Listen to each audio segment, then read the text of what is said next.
Simón José Antonio de la Santísima Trinidad Bolívar y Ponte Palacios y Blanco.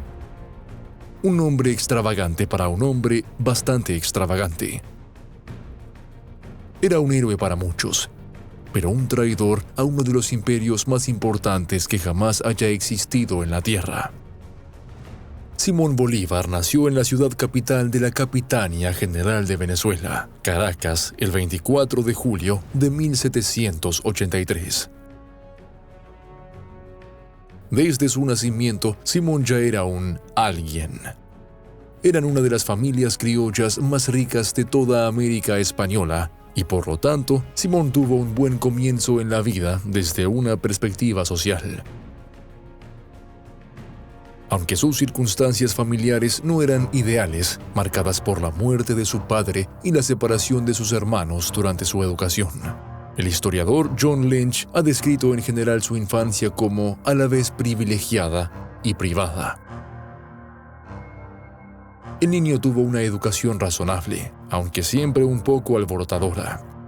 Y a una edad temprana ya se había topado con una idea a la que los españoles se oponían apasionadamente: la independencia de Venezuela.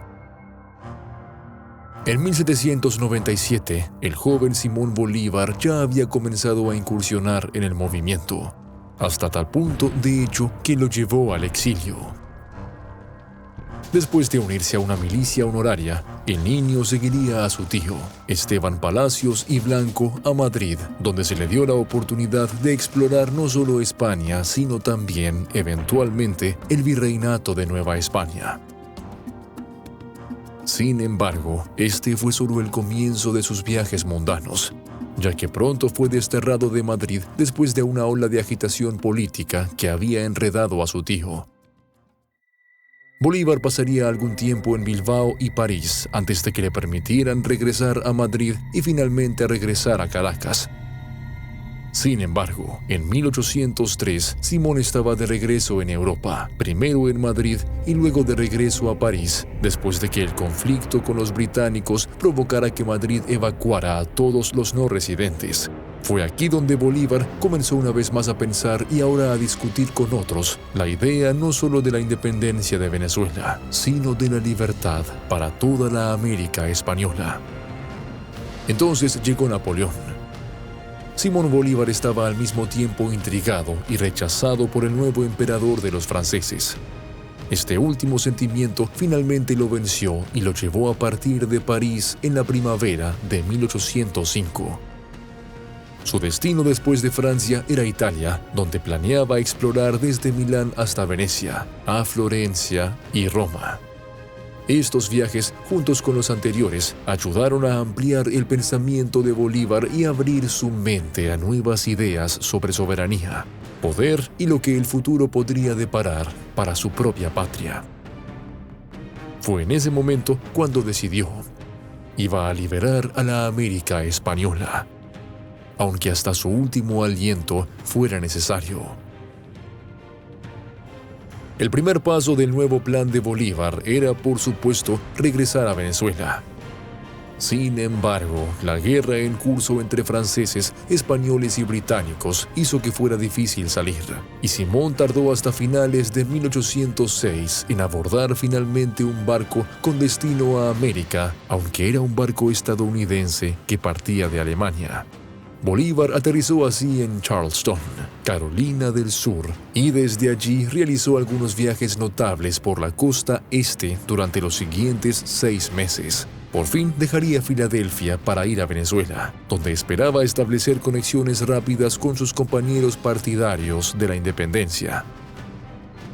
Aunque tuvo bastante éxito en encontrar otras élites criollas con ideas similares, no estaban totalmente de acuerdo con él y Bolívar comenzó a destacarse como un extremista entre las multitudes de su ciudad natal. Sin embargo, la marea cambiaría, aunque de manera curiosa, poco después de la llegada de Simón a Caracas. En 1888, Napoleón había invadido la península ibérica e instalado en España un gobernante títere, su propio hermano. De repente, los venezolanos leales a España empezaron a hablar el idioma de Bolívar, la independencia. No fue porque las élites criollas ahora quisieran exactamente lo que Simón quería, sino porque permanecieron leales a Fernando VII de España, no a la marioneta de Napoleón. Posteriormente, muchos de estos venezolanos decidieron que preferían formar su propio gobierno independiente en lugar de obedecer el gobierno del nuevo rey. Esto dio lugar a que los manifestantes salieran a las calles con una petición para reemplazar el gobierno existente por uno nuevo e independiente. Y el actual capitán general respondió con medidas enérgicas y arrestos. Simón Bolívar, aunque participó en la petición, recibió una severa advertencia como parte de la represión debido a sus propias asambleas independentistas. Aún así, el capitán general contemporáneo de Venezuela pronto fue reemplazado por Vicente Emparán, quien en general era más amigable con la élite criolla y los partidarios de la independencia, pero todavía no satisfacía a los leales de Fernando. Cuando llegó la primavera de 1810, las tensiones en Venezuela alcanzaron su primer punto de inflexión.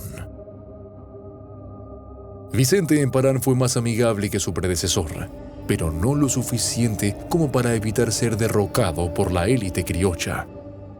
En su lugar se creó la Junta Suprema de Caracas, que estaría bajo la autoridad de Fernando, pero no de España como estaba ahora.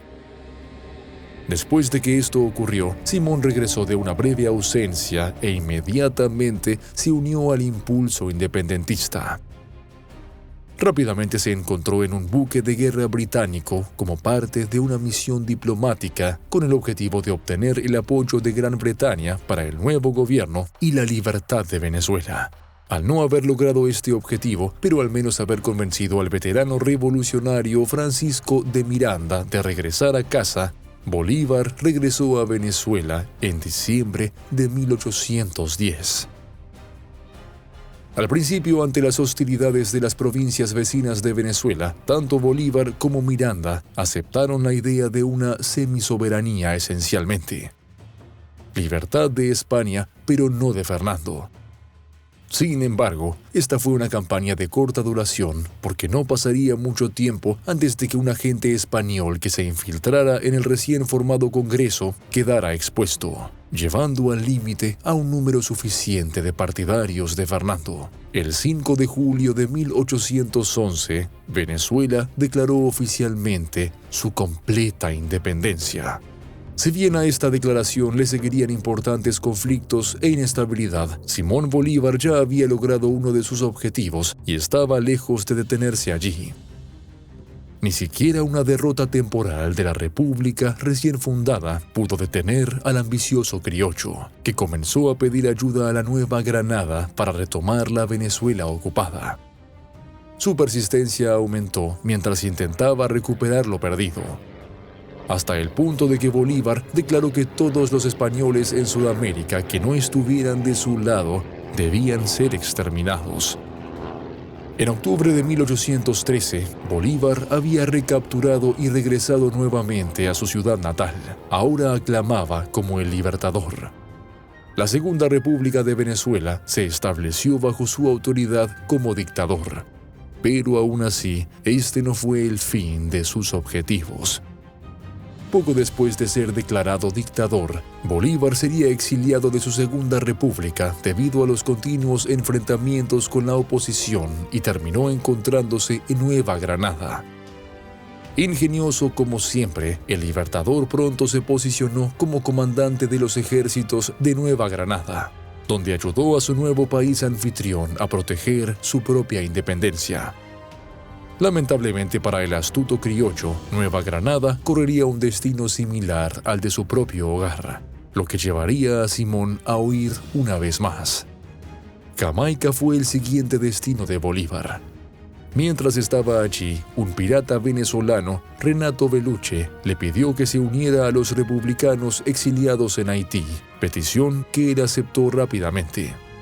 En Haití logró entablar amistad con el presidente de la República de Haití, a quien juró que acabaría con la esclavitud en su país de origen si lograba retomarlo, obteniendo así el apoyo material de los haitianos. Después de lo que pareció una serie de caos y desafíos, finalmente, por fin, Bolívar volvería a triunfar. Y esta vez, su visión de la cercana Nueva Granada había cambiado. Quería invadir. La invasión siguió adelante y a finales de 1819 no solo había tenido éxito, sino que había llegado al punto de dar como resultado la formación de la República de Colombia, también conocida como Gran Colombia, y la fusión de Venezuela y Nueva Granada. Durante los años siguientes, Bolívar comenzaría a orquestar la independencia de Perú, Ecuador y la formación de la República de Bolivia.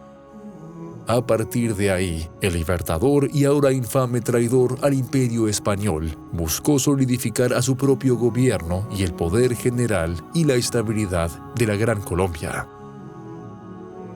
Su triunfo fue discutible, ya que las revueltas plagaron la nueva república a pesar de los esfuerzos de Bolívar por estabilizarla. Finalmente, en abril de 1830, Simón Bolívar, en toda su controversia y gloria, dimitió. Había liberado a la América española de los españoles, pero parecía que no podía poner orden en el caos que siguió. Aún así, cuando el libertador murió de presunta tuberculosis el 17 de diciembre de 1830, a la edad de 47 años, puede que se sintiera decepcionado por el estado actual de su nueva nación. Pero aún así pudo decir, mucho antes de su último aliento, que realmente había liberado a la América española como juró que lo haría. Sin hombres como Bolívar, es difícil saber cómo sería América del Sur hoy. Y sin Simón en particular, es razonable preguntarse si el efecto dominó de las declaraciones de independencia en todo el continente se habrían producido, al menos en ese momento. Simón Bolívar, el libertador y una de las mayores espinas en la espalda de España, todavía es visto hoy como un héroe y protector de la libertad para muchos. Pero, para todo un imperio de su tiempo, estaba lejos de ser algo noble. En cambio, era visto como un criminal, un traidor y una amenaza para el poder de todo el imperio colonial de España.